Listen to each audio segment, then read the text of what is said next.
Assalamualaikum warahmatullahi wabarakatuh.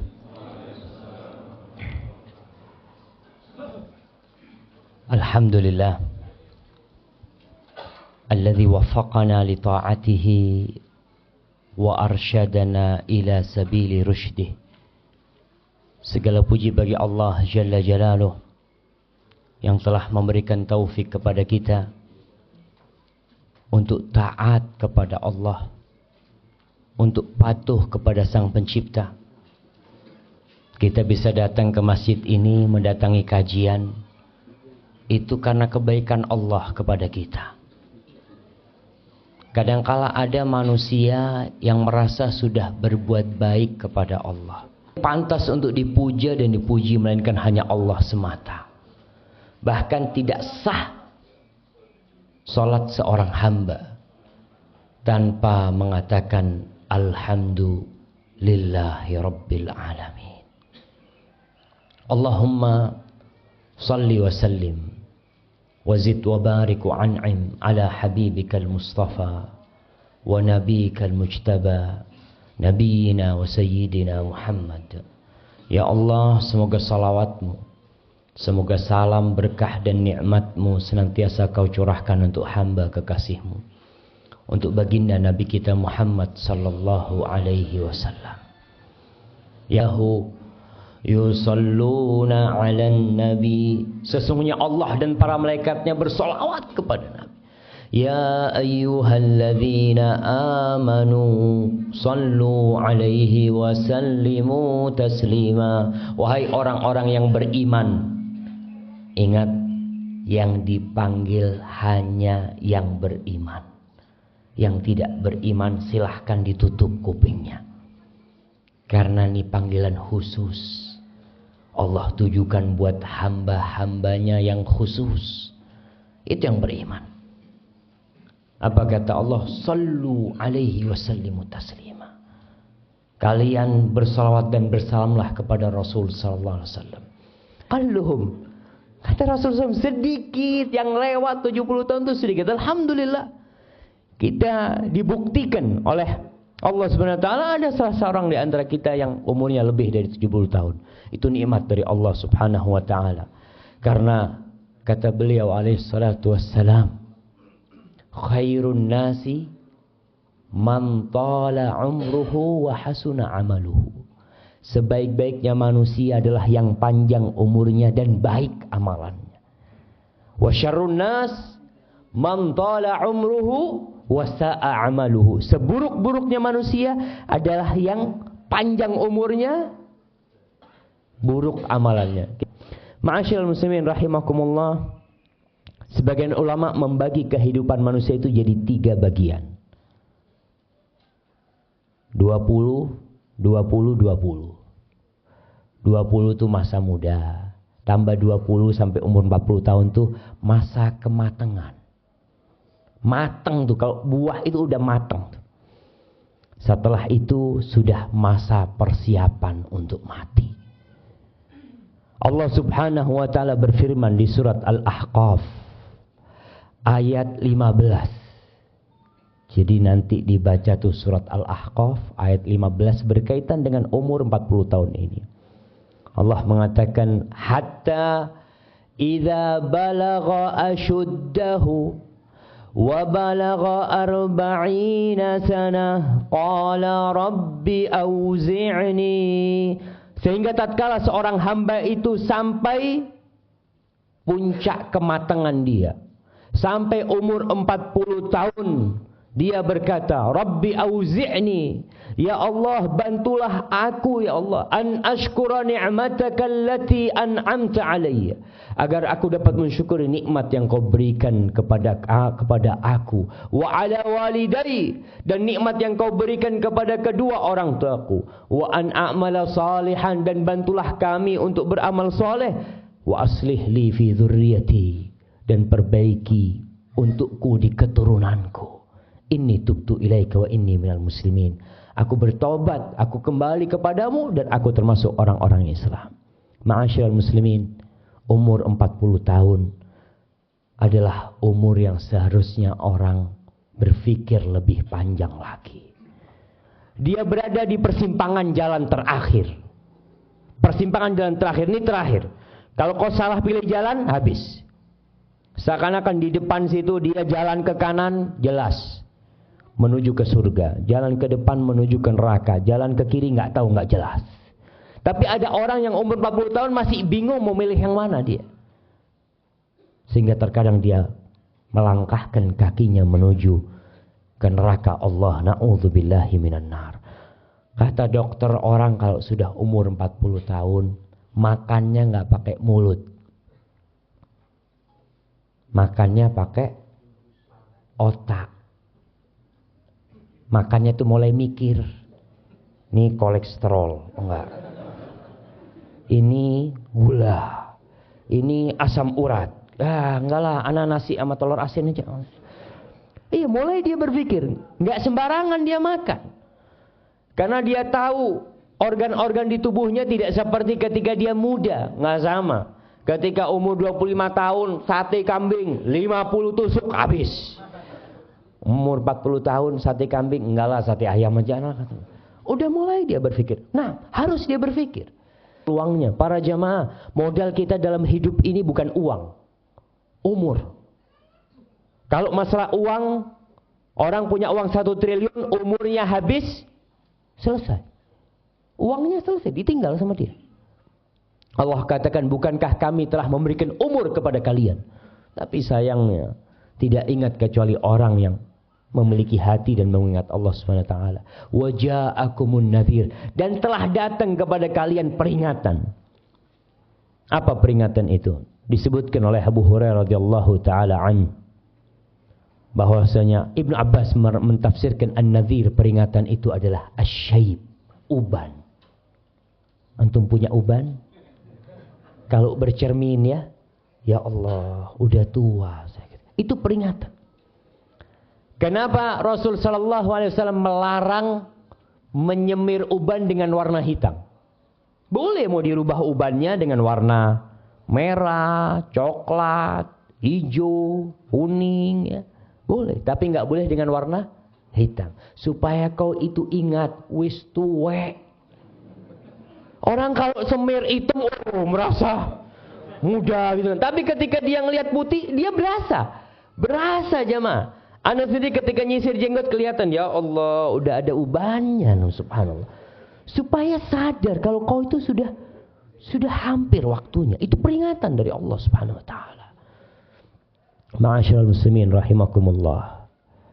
Kemudian setelah 40 tahun aku meninggalkan dosa karena malu sama Allah Subhanahu wa taala. Bayangkan, Allah kasih umur sama engkau, Allah kasih rizki sama engkau, terus Allah kasih, kau tetap berbuat dosa. 40 tahun Allah kasih kesempatan kepada engkau berbuat dosa. Masa kau nggak kembali kepada Allah Subhanahu wa taala? Ma'asyiral muslimin rahimakumullah. Kalau kita melihat ya ucapan-ucapan ulama-ulama salaf, peringatan-peringatan yang mereka berikan kepada yang umurnya 40 tahun. An-Nakhai berkata, kana yuqali sahibil arba'in ihtafid binafsik. Dikatakan kepada orang yang umurnya 40 tahun dulu, inti jaga-jaga diri ya. Inti jaga-jaga diri. Ada orang naik motor, kena serangan jantung, plak, mati. Ada orang yang mati di tempat kemaksiatan. Kita sering mendengar cerita orang-orang yang minum oplosan itu. 5 orang mati sekaligus. 7 orang mati sekaligus. Rata-rata ya gitu. Orang-orang yang lupa dengan Allah Subhanahu wa taala. Ma'asyiral muslimin rahimakumullah. Apa amalan yang perlu dipersiapkan kalau sudah umur 40 tahun? Itu poin yang akan kita bicarakan. Yang belum umur 40 tahun, ya siap-siap mempersiapkan diri. Karena ala bisa karena biasa.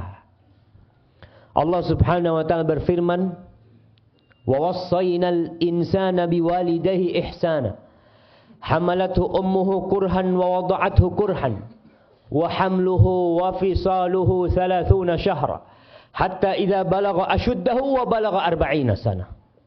Allah menceritakan, kami telah mewasiatkan kepada manusia agar berbuat baik kepada kedua orang tuanya. Kemudian ketika umur 40 tahun, biasanya orang ini sudah mapan hidupnya. Sudah mulai punya istri, mulai punya anak, mulai sibuk dengan pekerjaannya, lupa sama orang tuanya. Lupa. Sebagian orang mengatakan, Ustaz, anak ini udah punya istri, anak ini udah punya anak. Kata dia, nah, kau punya anak. Tapi kau harus tahu bahwasanya orang yang paling berhak kau hormati di muka bumi ini adalah orang tuamu. Apalagi ibu. Maka doa orang yang umur 40 tahun ini, Rabbi auzi'ni an ashkura ni'mataka allati an'amta alayya wa ala walidayya. Nikmat yang kau berikan kepadaku dan kepada kedua orang tuaku. Maka orang kalau sudah umur 40 tahun, dia buka lembaran dia. Sampai mana aku sudah berbakti kepada orang tuaku, kepada bapak ibuku. Pernah seorang sahabat datang kepada Rasul sallallahu alaihi wasallam. Dia mengatakan, ya Rasulullah, man haqqun nas bihusni sahabati. Siapakah manusia yang paling berhak mendapatkan penghormatan dari aku, kebaktianku? Apa kata Rasulullah SAW? Ummuk, ibumu. Lalu tanya lagi, summa man? Setelah ibu siapa? Rasulullah SAW? Summa ummuk. Kemudian ibumu lagi. Tanya lagi sahabat, summa man? Kemudian siapa wahai Rasulullah SAW? Summa ummuk. Kemudian ibumu. Tanya lagi yang keempat, summa abuk. Baru setelah itu bapakmu. Istri di mana? Di bawah bapak. Apalagi anak-anak. Kalau ada 100 orang yang harus kita hormati di muka bumi ini. Yang pertama ibu, yang kedua ibu, yang ketiga ibu, jamaah. Sekali lagi orang kalau sudah umur 40 tahun banyak sibuk sama keluarganya. Jarang berkunjung ke tempat orang tuanya. Telepon jarang, punya rezeki lupa sama orang tuanya. Karena berpikir ya saya sudah punya keluarga sendiri. Ingat, walaupun engkau jenderal bintang 4, jenderal bintang 4, punya pasukan 1000, 10.000 pasukan, ketika engkau di hadapan ibumu, pangkatmu hanya anak, nggak lain. Engkau akan dipanggil nak dan engkau akan panggil ibu kepada ibu. Masyaallah ikhwah rahimakumullah. Maka coba kita lihat, apakah kalau kita punya rezeki kita sudah hadiahkan kepada orang tua kita? Kita beli mobil, kita beli ini, beli itu, beliin istri kita, beliin anak-anak kita, tapi kita lupa tidak membelikan orang tua kita. Anak-anak minta beli sesuatu kita antar, istri kita antar. Ketika ibu, nah ibu kepingin ini nak, oh ya bu, masih belum ada duit. Masyaallah ikhwah. Maka orang yang dekat sama orang tuanya, umpamanya dipagani, ada orang-orang yang Masya Allah tinggal satu komplek sama orang tuanya, ketemu sama orang tuanya seminggu sekali. Kata dia, iya Ustaz, anak sibuk Ustaz, anak punya pekerjaan. Nah, ibumu sibuk 9 bulan kau dikandung oleh ibumu dalam kondisi dia harus masak, dia harus ngepel, dia harus nyapu, dia harus mempersiapkan rumah demi engkau. Apakah kau sekarang mengatakan sibuk dengan pekerjaanmu, lupa sama orang tuamu, sama bapakmu? Pernah seorang sahabat nih, udah tua renta, dia datang kepada Rasulullah SAW, mengatakan, ya Rasulullah, ada anak muda yang datang. Anak muda datang kepada Nabi mengatakan, ya Rasulullah, inna abi akhadha mali. Wahai Rasulullah sallallahu alaihi wasallam, bapakku ngambil hartaku. Bapaknya ngambil harta anaknya. Akhirnya kata Rasulullah SAW, panggil bapakmu. Dipanggil bapaknya, udah tua, bapaknya datang. Kita katakan anak kalau sudah umur 40 tahun mulai mapan hidupnya sudah. Datang. Wahai orang tua, nih anakmu melaporkan kau ngambil harta anakmu. Si bapak ngomong, ya Rasulullah, apa enggak boleh aku ngambil harta dia? Apa enggak boleh aku ngambil harta dia ya Rasul? Aku yang membesarkan dia. Aku yang enggak tidur malam demi dia. Aku yang merawat dia, yang ngasih makan dia. Apa nggak boleh ya Rasulullah? Ketika dia sudah besar, ketika dia sudah memiliki harta, nggak boleh bagi aku ngambil harta dia. Tanyakan kepada dia, untuk siapa aku berikan harta dia?